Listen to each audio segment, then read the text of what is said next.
بسم اللہ الرحمن الرحیم۔ اس ویڈیو کے مین ٹاپکس ہیں کہ کیا اس دور میں تفسیر پڑھنا کیسا ہوگا، واجب ہوگا، سنت ہوگا، فرض ہوگا، کس درجے میں ہوگا، اور کیا اللہ تعالیٰ انسان سے کیا سوال کریں گے قیامت والے دن، تفسیر کے بارے میں، قرآن پاک کے ترجمے کے بارے میں انسان سے کیا سوال کریں گے۔ بسم اللہ الرحمن الرحیم۔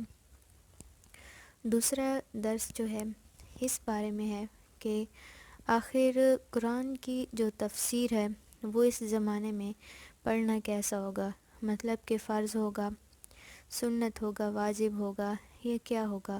تو یہ سوال آپ خود سے پوچھیں کہ اب جو ہے نا ایک انسان پڑھا لکھا ہے، ٹھیک ہے، اس کو اردو پڑھنی آتی ہے۔ اب اللہ تعالیٰ نے نا انسان پر قرآن اتارا ہے۔ آج سے ہم 50 سال پیچھے جائیں تو ان کو نا ہمارے جو